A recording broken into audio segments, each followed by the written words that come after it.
This old case just had a binding repair. The newly patched binding is very bright, doesn't match the rest of the guitar. I'm going to do a touch-up to match it to the rest of the binding. See, this old center stripe of maple binding is much darker than the patch. We're going to get our overall color match with the airbrush, but I want to get some kind of age streaks and spotting, and I'm going to use this touch-up marker to do that. I'm going to put a little dab of color mostly on the black and drag it into the maple. And we're not looking for a lot here, just some discoloration to break it up a little bit, give it some patina and age. It's not going to take much, just probably that much. If you drag a little bit out over onto the celluloid, you know, if you get a little on there, don't worry about it. You can just use a razor blade and gently scrape it right off. It comes right off.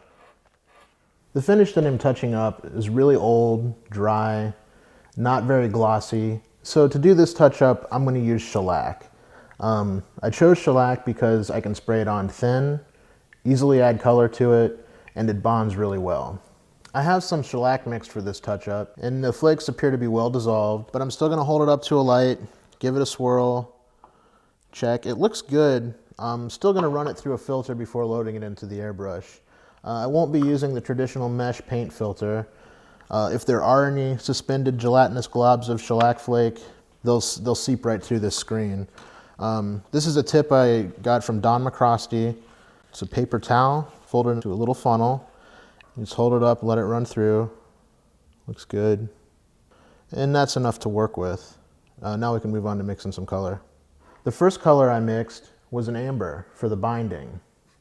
I added 1 drop of ColorTone Vintage Amber into a full airbrush jar, and that's a little bit on the weak side for the color I'm going for, but I'd rather build up to it than go too far too soon. The second color is for the maple binding, and I'm going to need a light brown for that. I'm going to start with a medium brown, and then once I'm happy with that base, I'll darken it with a tobacco brown.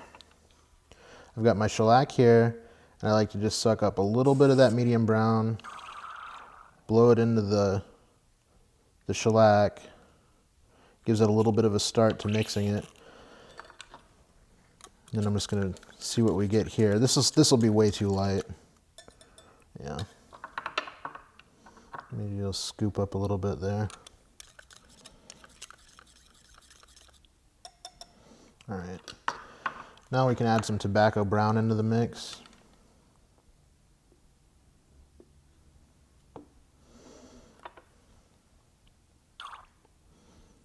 Please.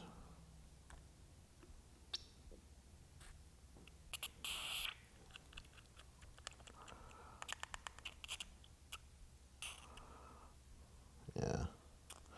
That's about where we want to be. I'll take it and load it into an airbrush jar, and I'll go shoot a test. I'm in the paint booth. As a holder, I've got a 3/8 eye bolt going through the bolt-on neck hole. I've got a large rubber washer with paper in between that and the finish to protect the guitar. And it's a really versatile setup. You can use it from the end pin hole as well. And then you just clamp it in your vise like so. I'm going to be spraying 2 colors here. I'm going to do a light brown over the maple and an amber on the plastic binding. I think I'll start with my brown on the maple. So I'm going to tape the plastic off with this 1/4 inch 3M painter's tape.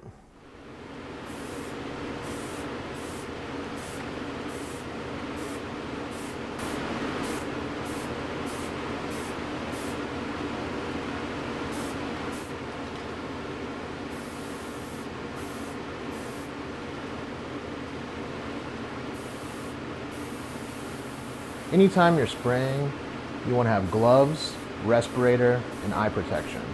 If you have a beard like I do, tighten the mask as tight as you can to your face. And you want to be in a well-ventilated space.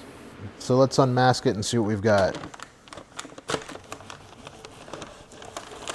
It's looking good so far. Right here between my fingers is where the patch was. There's a little more gloss than I'd like to see, so I think I'm going to degloss it with either some micro mesh or steel wool. Just see what that gives me. I'm trying to stay off the top, you know. I think that does it. I'm happy with that. I've got the neck back on. It looks really good. I think Dan will be really happy with this. I know he was thinking about selling this guitar, but I bet he ends up keeping it.